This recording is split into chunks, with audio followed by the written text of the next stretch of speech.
Solo sendiri ini seberapa parah? Wah, cukup parah ya.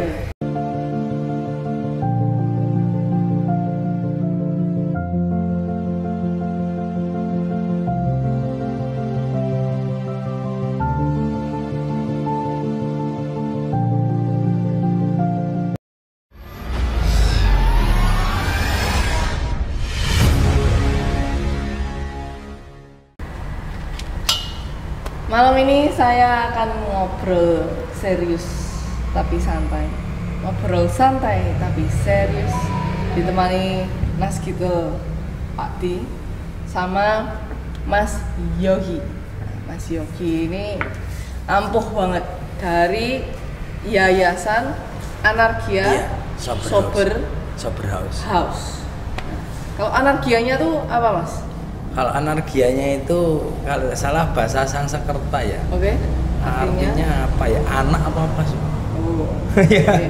Nah, kalau sober itu dari bahasa Inggris. Iya, sober. Artinya waras. Waras. Ya. Ada sih. Sober itu lawannya mabuk. Iya. Apa ya? Kayak padang.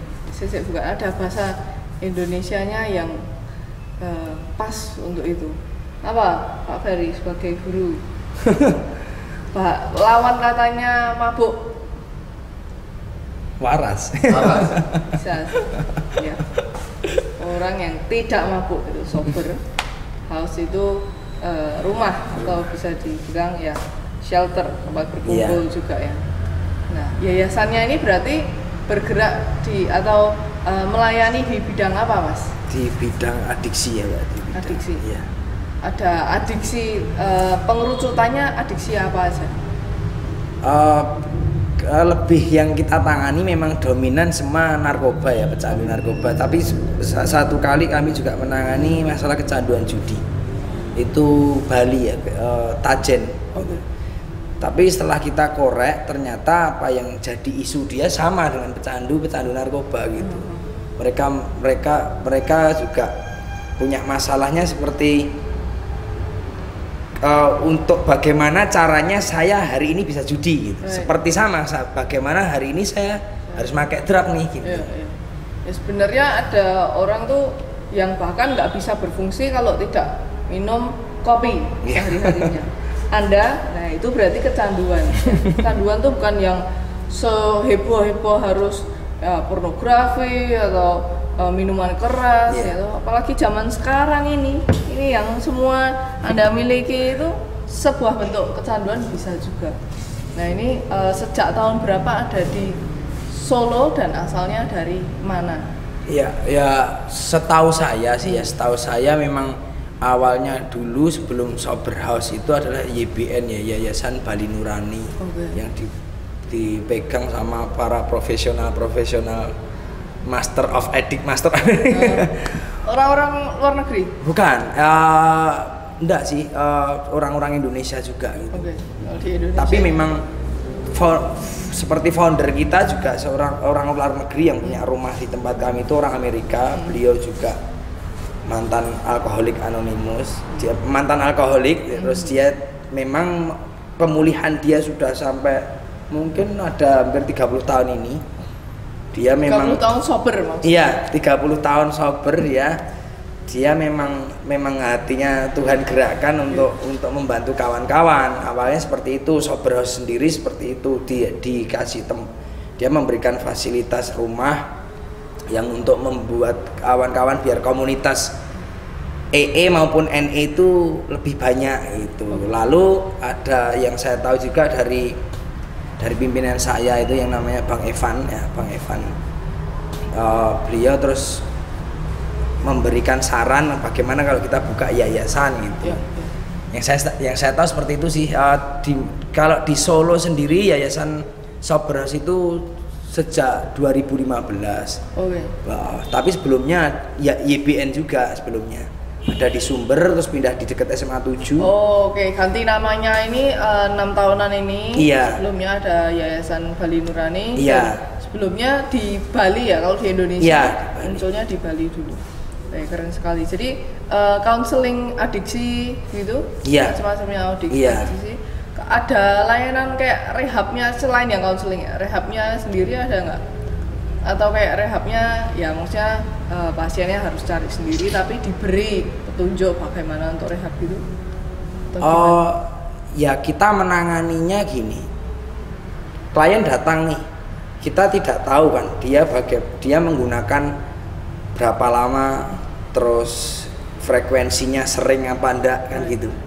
Tapi kita juga punya alat yang sudah standar ya, semua rehab saya rasa punya alat ini yang namanya screening ASIS gitu ya. ASIS itu apa? Alcohol Smoking Substance Involvement Screening Test gitu ya. Oh ya, jadi untuk screening itu bukan layar ya, untuk melacak. Iya. Gitu ya? Melacak tingkat permasalahan sih. Okay. Tingkat masalah atau tingkat seberapa parah dia gitu. Pemakaiannya ringan, sedang atau tinggi. Biasanya yang datang ini pasien pengguna yang dibawa orang lain yang ingin dia sober atau orangnya sendiri bermacam-macam. Jadi tempat kami itu ada yang dari keinginan diri sendiri, ada yang intervensi dari orang tua karena orang tua merasa sudah ngeluh dengan perilakunya kan gitu ya.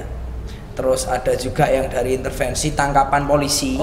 Tangkapan polisi namun tidak bisa dikembangkan gitu ya. Terus kita kan juga kerjasama nih, kita juga pengajuan kerjasama kepada pihak kepolisian.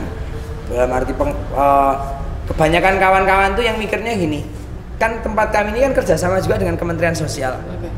IPWL, institusi penerima wajib lapor. Kalau udah tahu kata-kata lapor nih pecandu biasanya persepsi mereka, wah kok dilapornya gitu. Padahal itu anti banget bagi mereka, tapi enggak, sebenarnya ya IPWL yaitu rehabilitasi gitu.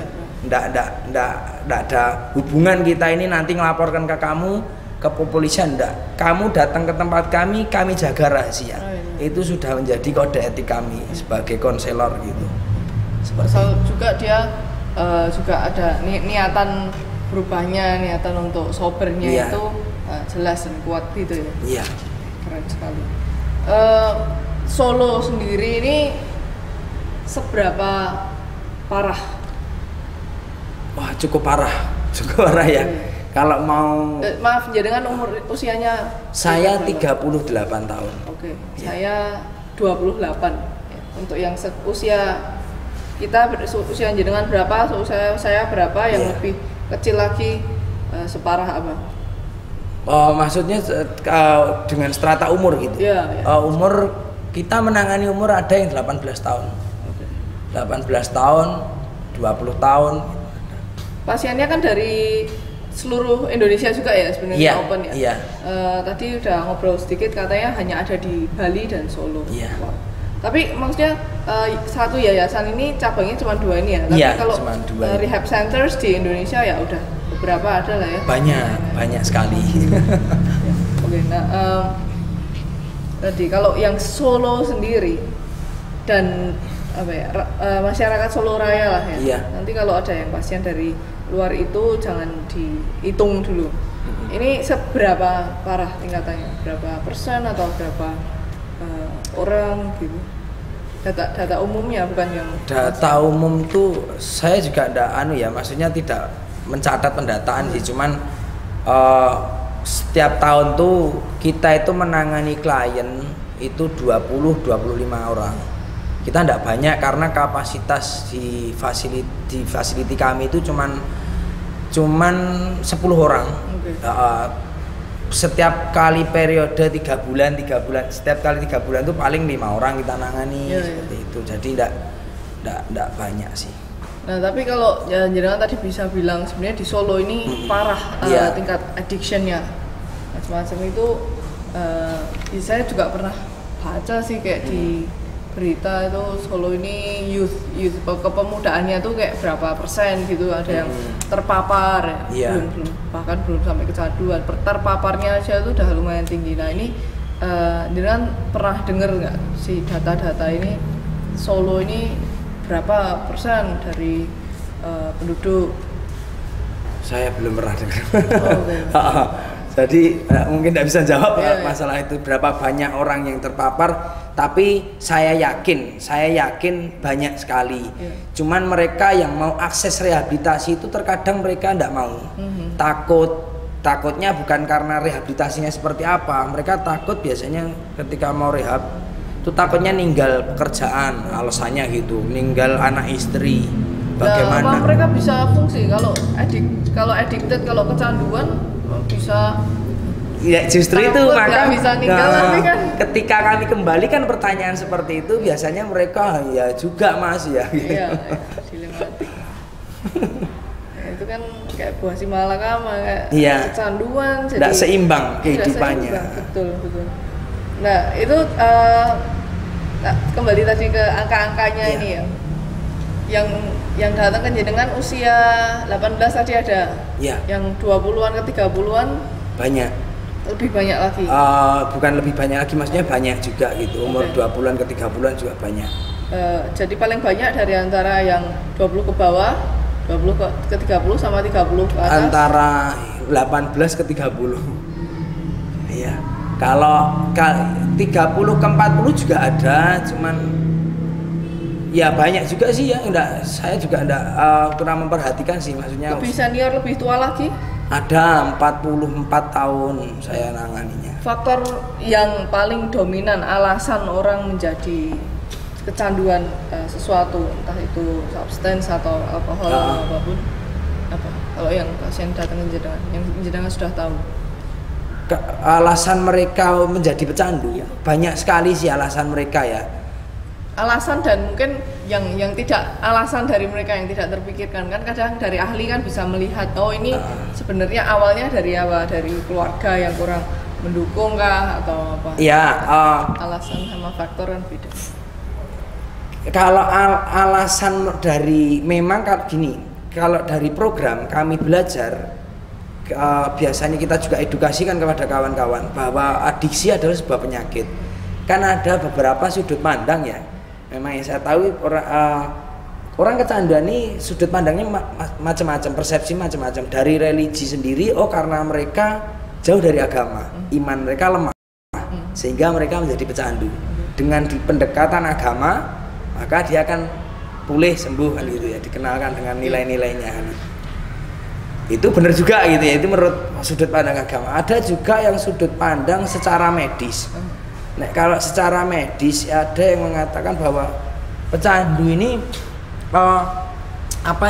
zat yang masuk ke dalam tubuhnya sehingga mempengaruhi cara kerja otak.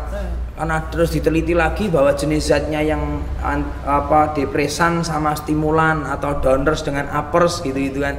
Yang ini yang stimulan atau uppers ini memacu cara kerja otak, semangat kan gitu. Yang ini membuat dia lebih menekan cara kerja otaknya, ngantuk, malesan kan gitu itu. Seperti itu ya secara medis, dan terus dikembangkan lagi bahwa secara medis ini bahwa adiksinya adalah brain disease. Gitu ya. Jadi otak kita ini kan punya neuron ya, neuron transmitter yang mengeluarkan hormon-hormon gitu. Jadi ketika zat masuk, orang ini merasa bahagia dengan penggunaannya. Terus hormon terus akhirnya ketika dia lepas dari zat, dia merasa gelisah. Tubuh mengatakan ayo pakai lagi gitu. Otak merekam diri bahwa kalau enak ulangi lagi kan gitu ya. Seperti itu sih kalau yang saya tahu. Terus ketika jadi kebahagiaan mereka, saya akan senang, saya akan tenang, saya akan damai kalau saya masuk zat ke dalam tubuh saya. Kalau ndak make, saya akan gelisah gitu. Padahal kalau kita ini seperti kayak dianugerahi Tuhan, wong kamu habis jogging, habis non sewu kayak kumpul dengan pasangan atau itu sudah merasa senang gitu loh. kayak mengeluarkan hormon dopamin tersebut ya, itu seperti kayak seolah-olah mengganti hormon dopamin itu.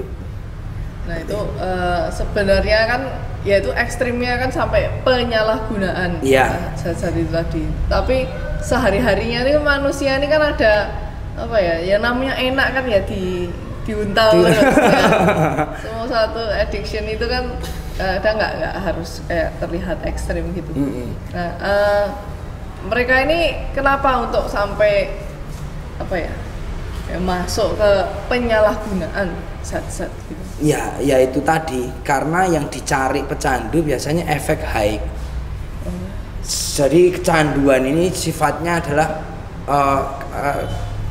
adiksi, sifatnya adalah satu primary, dia penyakit pokok seperti penyakit-penyakit lainnya.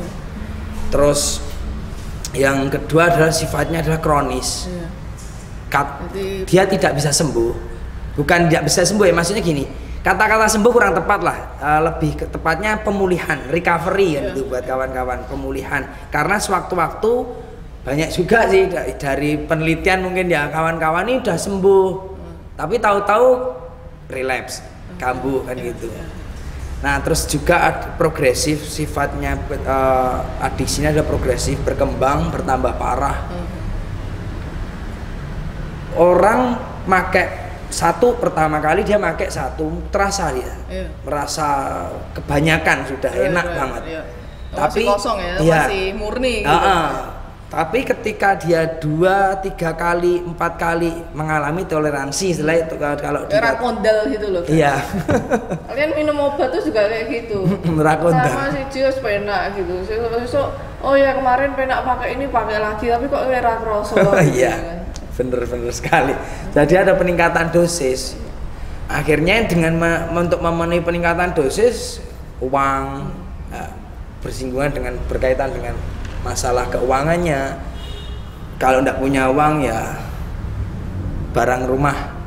Apa yang bisa diambil dijual kan gitu. Nanti kalau barang rumah tidak ada ya barangnya orang lain di luar gitu. Kadang ada ya maaf sampai jual diri juga kan. Ya banyak sekali. Ya banyak sih klien seperti itu juga ada, perempuan yang pernah cerita juga seperti itu. Kadang saya pernah dengar beberapa terutamanya wanita yang mungkin memilih pekerjaan loh melayani pria gitu, sengaja pakai obat untuk ya menghilangkan perasaan-perasaan yang tidak enak gitu. Jadi dicekoki juga sama mungkin klien ya langganannya yang sudah berkepanjangan, terus kan jadi ada yang OD saat kerja saat melayani gitu. Ada yang kayak itu menjadi apa ya lingkaran setan juga ya Mas ya. Iya. Kalau udah dari kayak tadi Masnya cerita mungkin dia nyentuhnya satu barang dulu, terus ini mungkin nggak biasa, coba yang lain yang lebih kuat kayak gitu juga ya. Karena sifat adiknya ini yang jadi masalah kan adiksinya, bukan masalah zat. Kalau kita kalau kita selalu nanamkan kok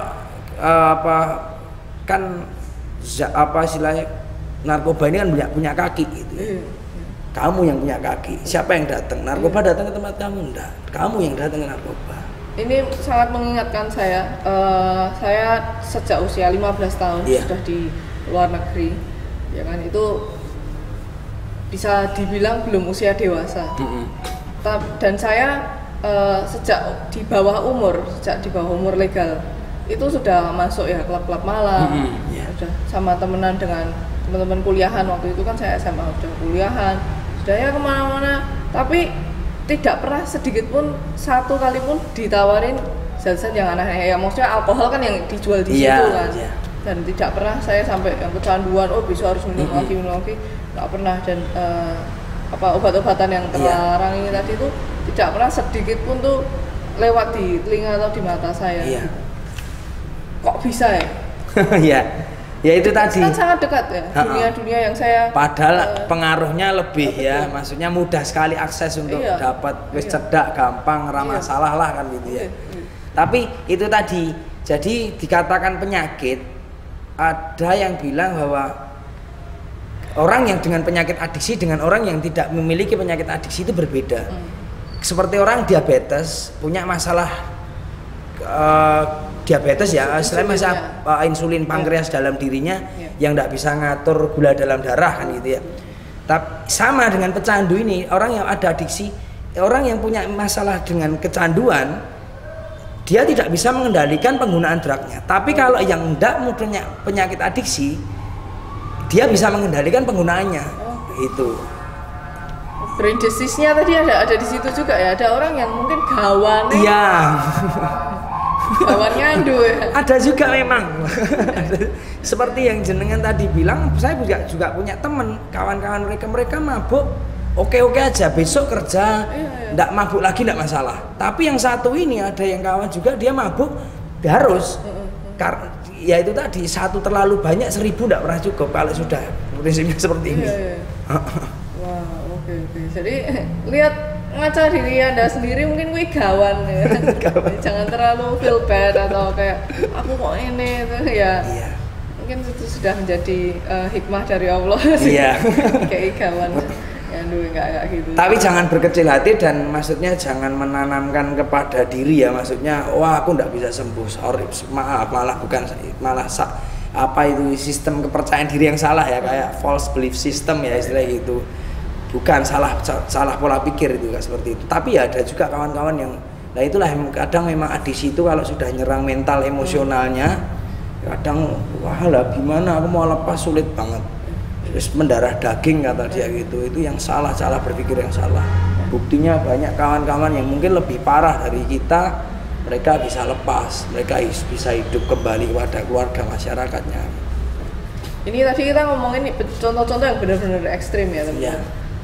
Kalau dilihat di kehidupan sehari-hari yang tidak ekstrim ini sebenarnya kita ngomongin rokok, makanan, minuman, kopi tadi bahkan, obat-obatan yang kelihatannya sepele, bahkan obat sakit kepala itu ada orang yang tiap hari nguntali obat sakit kepala. Ada bodrek gitu ya, terus apa dulu sempat sih dari staf yang lain ini suruh orang tuanya datang ke tempat kami meminta pertolongan, terus anaknya memang kecanduannya antimo.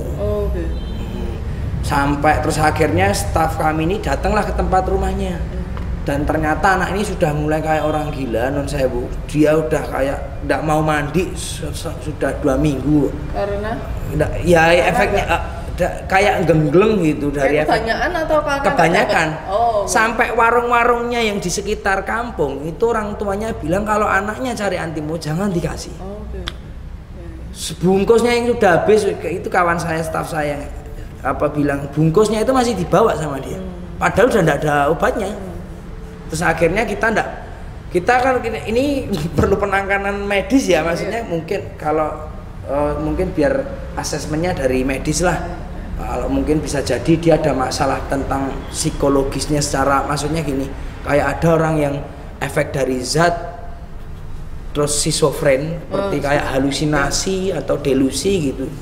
Itu kita otomatis kasihkan ke medis. Nah, akhirnya kita juga kasihkan ke rehab yang di daerah Teluan tuh yang Sinai ya. Sinai. Di sana kan rehabilitasi untuk orang-orang yang bermasalah dengan mental ya. Lebih ke gila gitu istilah gitu. ODGJ itu ya. ODGJ. Wow, oke. Nah, jadi kalau di Sober House sendiri ini ada yang kayak shelter, ada yang kayak rumah di mana pasien-pasiennya menginap gitu nggak? Iya. Treatmentnya menginap. Kita menyediakan tempat rawat, yaitu tadi kapasitas kita cuma 10 orang. Kan lebih terfokus ya, terawasi. Iya. Lebih efektif untuk pemulihan mereka daripada rawat jalan.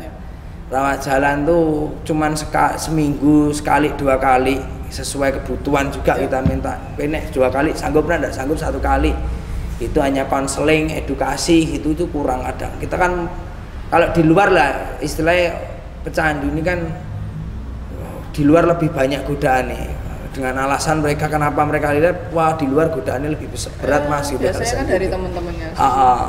Mereka nolak, enggak mampu, kurang tegas. Tapi kan kita di program kita juga untuk melatih mereka bagaimana kamu menolak secara asertif gitu, menolak tegas gitu.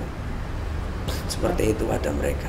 Bahkan ada nggak bantuan untuk menjauhi teman-teman yang memberikan pengaruh negatif ini tadi? Misalnya ya dia dulu kan di teman-teman sekolahnya gitu, terus ya pindah sekolah atau pindah kerjaan gitu, ada nggak sistemnya di program gitu? Maksudnya untuk atau bantuan pekerjaan bagi mereka gitu ya. Beberapa cuman kita kasih kalau mereka ini yang memang sudah jauh dari keluarganya, ada beberapa juga di tempat kami 1-2 orang ya, 1-2 orang sih. Terus akhirnya kita arahkan kerja dengan minat bakat mereka sendiri, dengan kemampuan skill-skill mereka. Tapi kalau kita melatih ke skillnya enggak sih, cuman lukis. Ada yang tempat kami itu mantan klien yang sekarang lukis di tempat kami itu. Wah, kalau bisa saya bantu dan banyak teman-teman juga, nanti kalau ada yang sudah mulai waras dan punya skill-skill tertentu, bisa kami bantu juga. Oke, siap.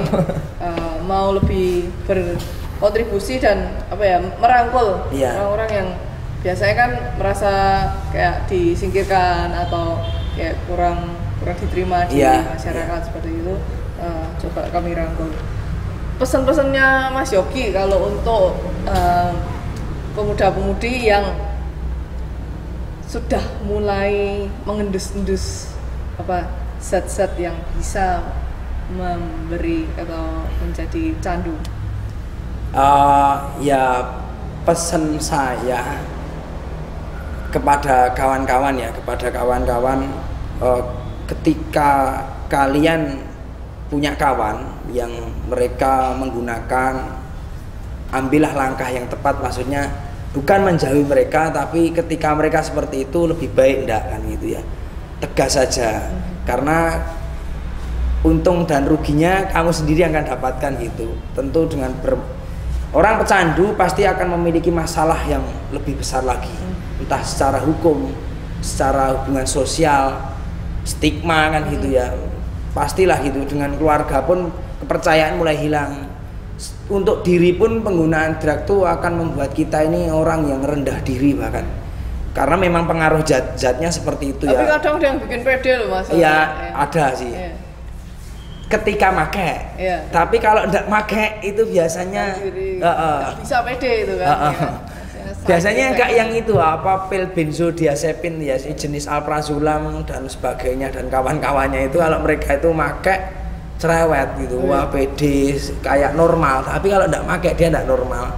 Itu sudah ya itulah maksudnya kategori sudah kecanduan menurut saya seperti itu gitu. Jauh-jauhi kayak gitu. Jauh. Tapi kalau tahu temennya ada yang pakai kayak gitu, mau diomongin kah, dilaporin, harus gimana? Tidak perlu sih ya. Kalau ngelaporin saya ngerasa terlalu jahat kamu kan gitu ya. Karena gini aja, memang kelihatannya bagus gitu, tapi kan juga kalau seandainya dilaporkan bagaimana urusan dengan keluarga mereka. Keluarga mereka juga punya keluarga.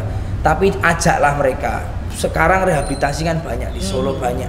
Ajak mereka ke tempat rehabilitasi, bawa mereka agar mereka dengan pemulihan lebih di situ mendapatkan perawatan pemulihan yang lebih intensif gitu, lebih membantu mereka. Bukan kalau solusi penjara itu kurang, saya rasa kurang sih. Kalau yang belum sadar ya, lihat temennya sudah mulai tersedot ya hal-hal negatif, tapi temennya tuh belum sadar. Ini orang yang sober ya, misalnya kita ini harus gimana ke orang-orang itu? Kalau kita cuma bisa hanya menyampaikan pesan kepada kawan-kawan. Biasanya kalau saya itu wes kesel dong tempurmu, perangmu dengan dirimu, saya bilang biasanya. Kalau sudah, yuk tempat saya sudah tersedia gitu. Soalnya saya selalu ngajak kawan-kawan seperti itu gitu.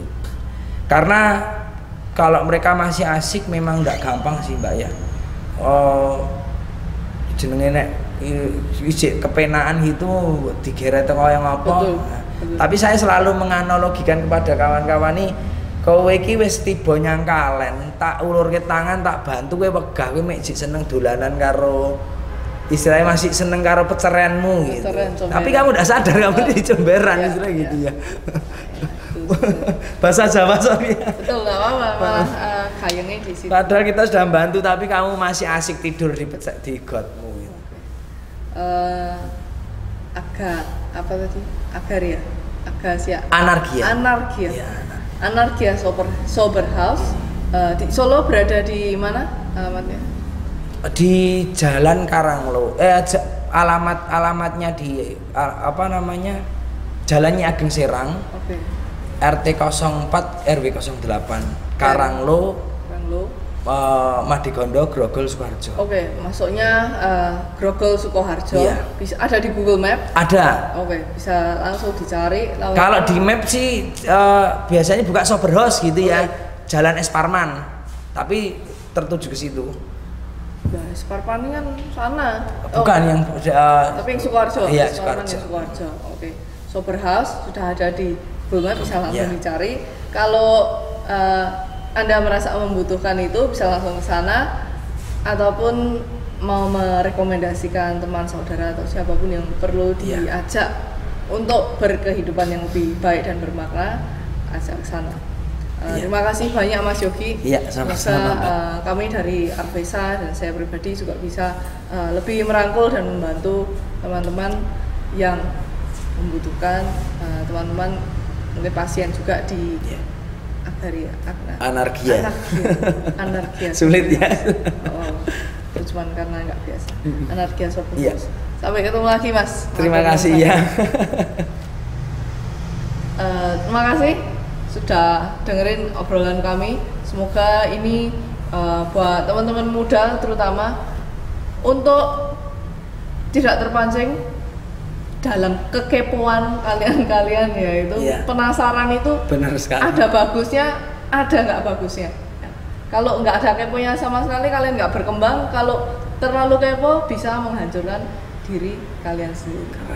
Sampai ketemu lagi di obrolan kita selanjutnya.